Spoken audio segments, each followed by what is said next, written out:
Hello, and welcome to the Chest Journal's Editor Highlights podcast. Each month, Chest Editor-in-Chief Dr. Peter Mazzone highlights key articles from the current issue of the journal to help clinicians stay informed about new research in the fields of pulmonary, critical care, and sleep medicine. To introduce this month's episode, here is Dr. Peter Mazzone. Thank you for tuning in to the Editor's Highlight podcast for the October 2022 issue of the journal Chest. We have a great lineup of diverse content in this month's issue. Over the next 15 minutes, I'll provide a brief overview of key manuscripts published in each of our content areas. Starting with our asthma content area. In this issue, Garner and colleagues provide us with a How I Do It review on the management of life-threatening asthma, one of the reviews from our severe asthma series. Appropriate assessment, triage, treatment, support of oxygenation and ventilation, as well as the potential complications of management are outlined. Next is our chest infections content area.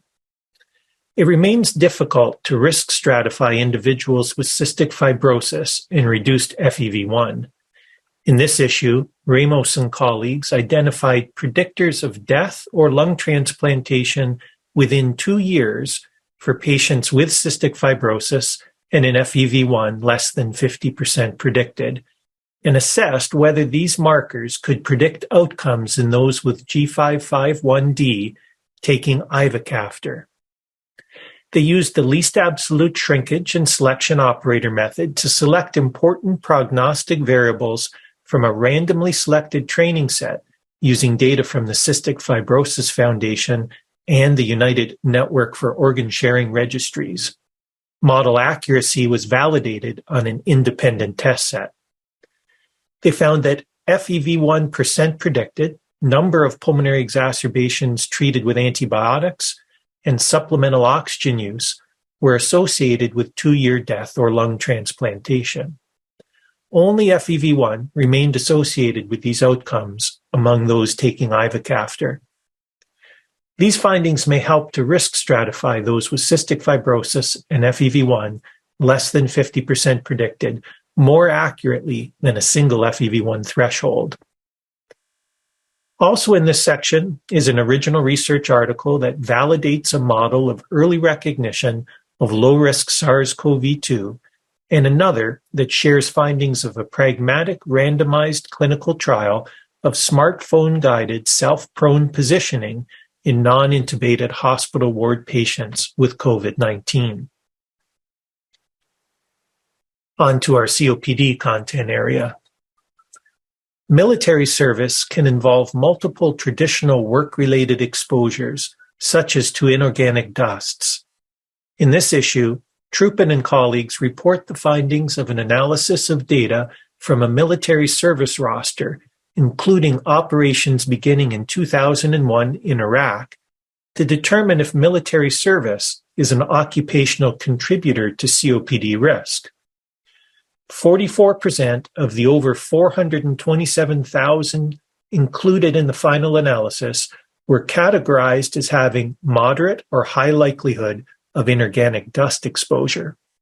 Overall, 0.4% of the cohort had a COPD diagnosis, with a mean age at diagnosis of 40. The odds of being diagnosed with COPD was 25% higher in those with dust exposure. This increase in risk occurred mostly in those who had ever smoked. These findings suggest that military service should be considered by clinicians in evaluating patients' occupational histories. Next is our critical care content area. It is unclear whether norepinephrine and phenylephrine use are associated with different heart rates among patients with sepsis and atrial fibrillation. In this issue, Law and colleagues evaluated over 1,800 patients with sepsis and atrial fibrillation at the time of norepinephrine or phenylephrine initiation to determine if there was a difference in heart rate after their initiation. They found that phenylephrine was associated with a lower heart rate at 1 in 6 hours, with a higher heart rate before vasopressor administration being associated with larger heart rate reduction in those who received phenylephrine. These results suggest phenylephrine leads to modest reductions in heart rate in those with sepsis and atrial fibrillation, with a tie to potential clinical outcomes requiring further study.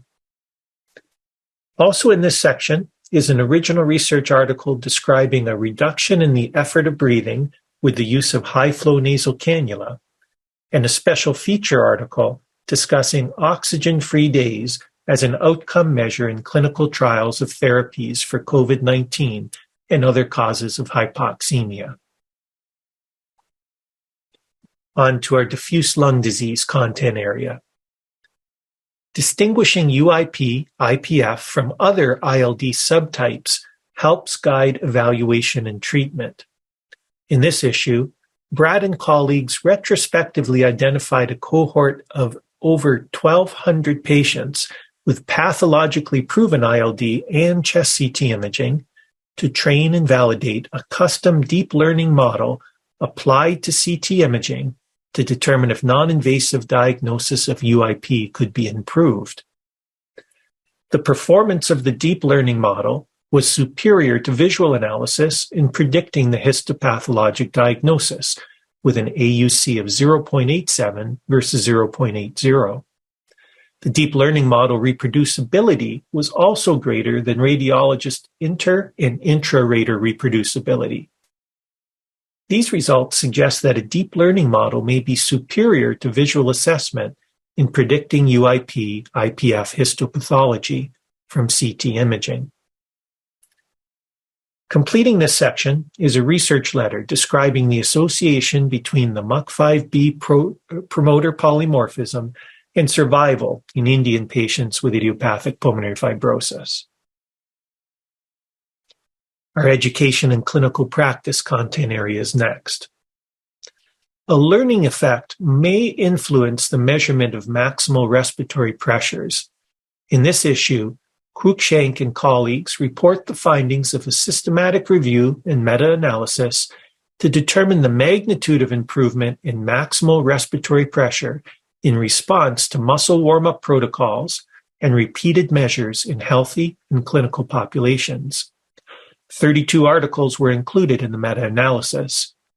The overall effect of inspiratory muscle warm-up protocols was higher, with an effect size of 0.40, than repeated maneuvers in a single testing session, effect size 0.20, and repeated testing sessions, effect size of 0.14.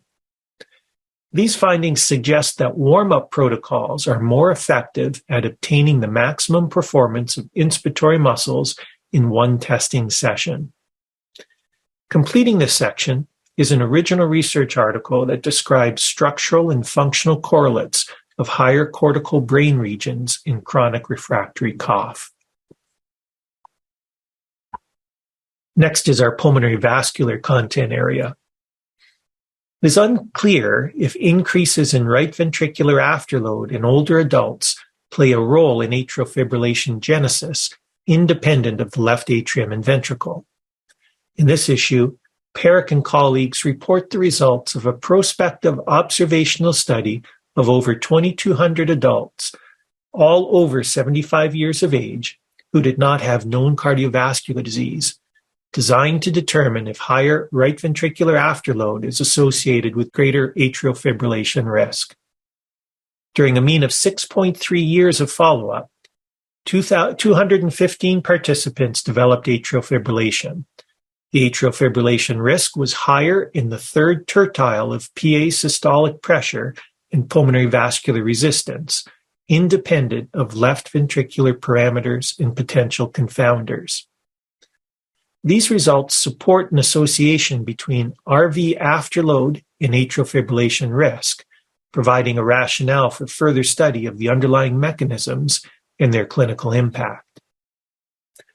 Completing this section is a research letter that describes the endovascular treatment of central pulmonary arterial pseudoaneurysms in the context of silicosis combined with tuberculosis. Our sleep medicine content area is next. The efficacy of intranasal corticosteroid use for the treatment of obstructive sleep apnea in children has not been rigorously tested. In this issue, Tapia and colleagues report the findings from a randomized, double-blind, placebo-controlled trial of intranasal corticosteroids in children aged 5 to 12 years with obstructive sleep apnea syndrome. The 134 participants had a median age of 7.9 years and an apnea-hypopnea index of 5.8. 3 months of treatment did not result in a change in the apnea-hypopnea index, obstructive sleep apnea symptoms, or neurobehavioral results at both 3 and 12 months. Those who were treated for 12 months had a small decline in the apnea-hypopnea index. These results do not support the regular use of intranasal corticosteroids for obstructive sleep apnea syndrome in children. Next is our thoracic oncology content area. It is unclear if racial disparities in lung cancer outcomes following surgical treatment exist in the Veterans Health Administration healthcare system. In this issue, Hayden and colleagues report findings from a retrospective cohort study of veterans with clinical stage 1 non-small cell lung cancer who had surgical treatment in the Veterans Health Administration system, designed to determine if racial disparities affect early-stage non-small cell lung cancer outcomes following surgical therapy.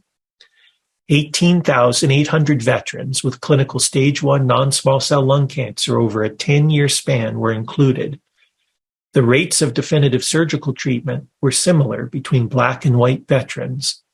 Black patients were younger and more likely to smoke. They received adequate lymph node sampling slightly less often, but had similar rates of lobectomy, positive margins, 30-day readmission, 30-day mortality, and disease-free survival. Black patients had better risk-adjusted overall survival. These results suggest that Black patients receive comparable care with comparable outcomes after surgical treatment of stage 1 non-small cell lung cancer in the Veterans Health Administration healthcare system. Also in this section is a research letter describing the association of ALU retroelement copy number and lung cancer risk in the PLCO trial. Completing this section is a chest review of the information content, format, and presentation methods of decision support tools for low-dose computed tomography lung cancer screening.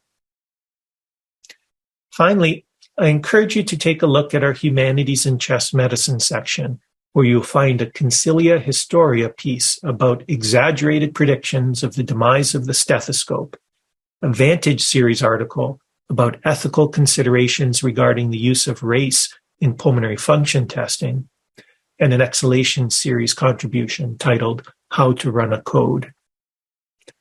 Our case series publications for the month provide novel and educational cases to help improve your clinical skills.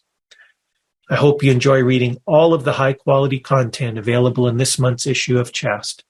As always, I'm grateful to the authors of this work, the reviewers who volunteered their time to improve the quality of these manuscripts, and to our editorial board for guiding everything that we do. Until next month, I hope you enjoy the October issue. Thanks for listening to the Chest Journal's Editor Highlights podcast.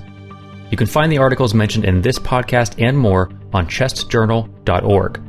And if you're looking for more context and commentary on articles in the current issue, please check out the original Chest Journal podcast, which features in-depth discussions with the authors themselves. We'll be back again with more Editor's Highlights next month.